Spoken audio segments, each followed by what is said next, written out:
Senator Bernie Sanders issued a scathing statement after the vice president's loss in what he called a disastrous campaign, saying, quote, "It should come as no great surprise that a Democratic Party which has abandoned working class people would find that the working class has abandoned them."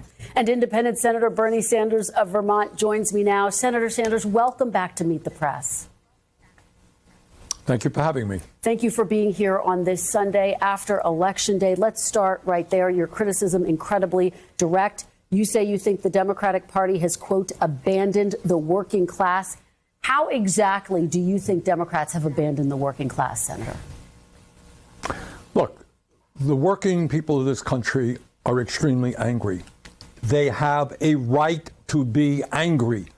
In the richest country in the history of the world, today, the people on top are doing phenomenally well, while 60% of Americans are living paycheck to paycheck. And millions of families worry that their kids are actually going to have a lower standard of living than they do. I totally agree with him right here. The elite, the donors, the 1%, they are doing very, very, very well. Whereas most of the people are struggling to pay their bills at the end of the month, pay to put their kid in school, to buy groceries, and they are working very, very hard and still cannot afford to live decently. And so many people are homeless as well. So there's something that needs to change, definitely. You got the top 1% owning more wealth than the bottom 90%. We're the only major country on earth not to guarantee health care to all of our people. 25% of our seniors are trying to live on $15,000 a year or less. We have the highest rate of childhood poverty of almost any major country on earth. And the gap between the people on top and everybody else is getting wider and wider. And then, Kristen, on top of all of that, we got a corrupt campaign finance system which allows billionaires to buy elections. So if you're an average worker out there, you're saying, hey, I'm working longer and longer hours, going nowhere in a hurry, worried about my kids, and yet the people on top have never had it so good. Where is... Yeah, he makes a lot of sense. I kind of like what he's saying right there. I like Bernie Sanders. He tell it like it is. People are getting richer and people are getting poorer, and the gap between the rich and the poor is growing and growing and growing, and we should definitely do something about that. The Democratic Party? Are they prepared to stand up to these powerful corporate interests, raise the minimum wage, fight for health care for all people, make sure that all of our kids get the quality education that they need, expand Social Security? Are they prepared to do those things? That's the issue that we have to address. Well, as you know, your statement was met with some sharp reaction as well. This is what Speaker Emerita Nancy Pelosi had to say. Take a look. I'll get your reaction on the other side. Bernie Sanders has not won. Let me, with all due respect, and I have a great deal of respect for him, for what he stands for, but I don't respect him saying that the Democratic Party has abandoned the working class families. Senator, how do you respond to Nancy Pelosi? But the working class has abandoned the Democratic Party. I'm sorry. Why? Because you abandoned them first. And now they are voting Republican en masse. Just look at the election results and you will see why people voted Republican instead of going Democrat. So many people left the Democratic Party for the Republican Party, and for good reason. I'm sorry. Well, Nancy is a friend of mine, and we've worked together on many issues. But here is the reality. I have to say to Nancy, in the Senate in the last 2 years, we have not even brought forth legislation to raise the minimum wage to a living wage, despite the fact that some 20 million people in this country are working for less than $15 an hour. In America today, we have not brought, in the Senate, we have not brought to the floor the PRO Act to make it easier for workers to join unions. We're not talking about defined benefit pension plans so that our elderly can retire with security. We're not talking about lifting the cap on Social Security so that we can extend the solvency of Social Security and raise benefits. Bottom line, if you're an average working person out there, do you really think that the Democratic Party is going to the mats, taking on powerful special interests and fighting for you? I think the overwhelming answer is no. And that is what has got to change.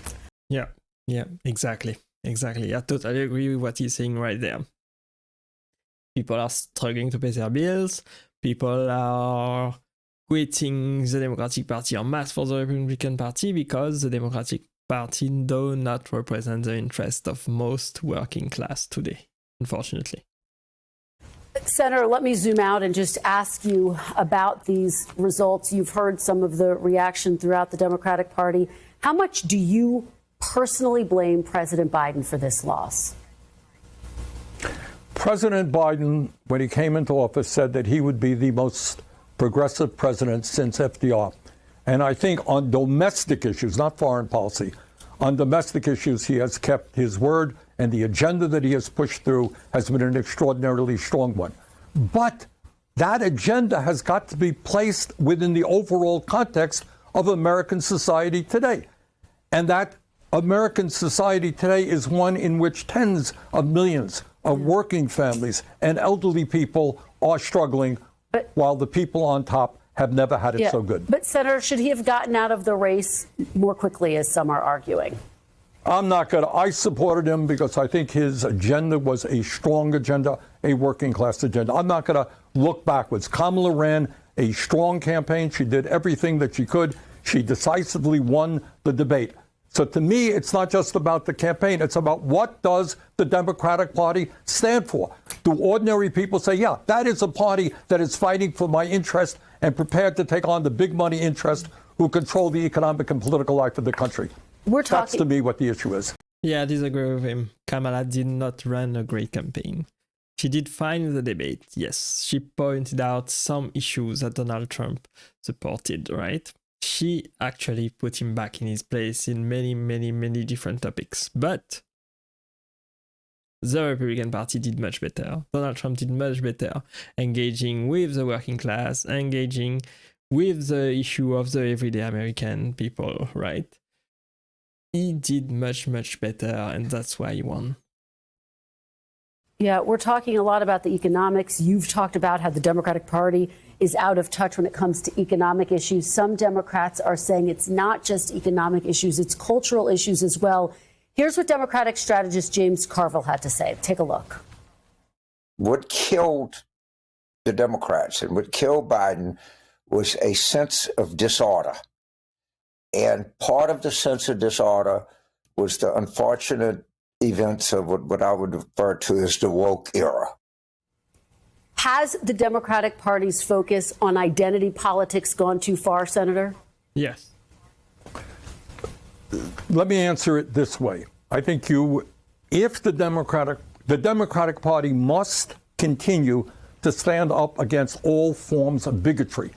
And Democrats should hold their head high in saying, we led the fight for women's rights and to protect the woman's constitutional right for abortion. We led the fight for civil rights, for gay rights. That is something we should be proud of. But it's not either or, Chris, and this is the problem. You can do both.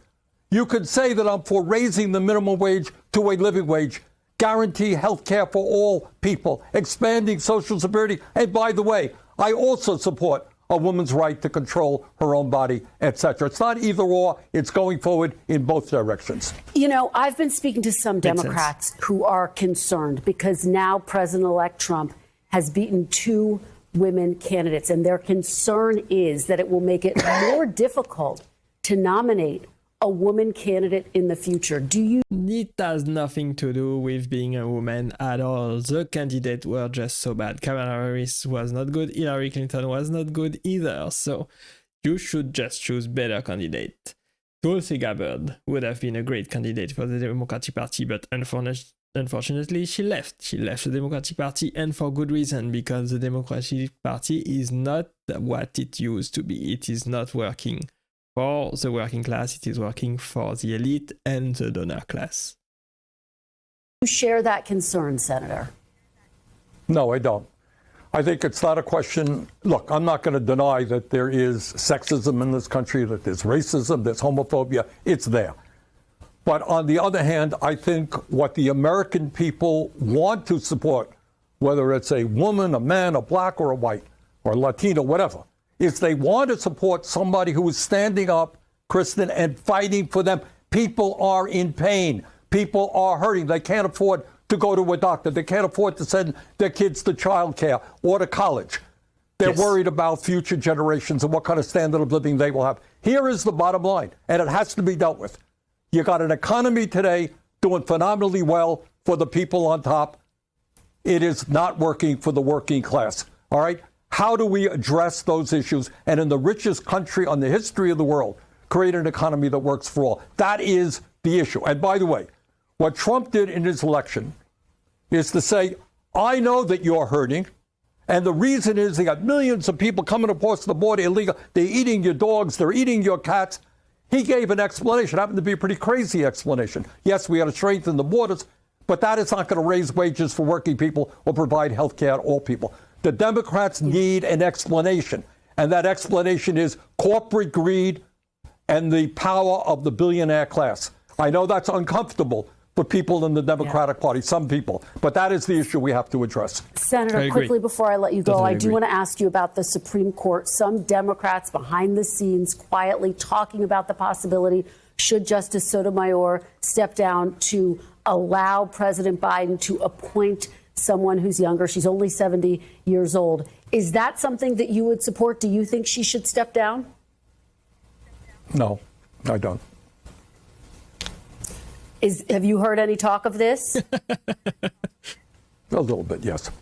I No don't think comments. it's a sensible approach. And you don't think it's a sensible approach? Correct. All right.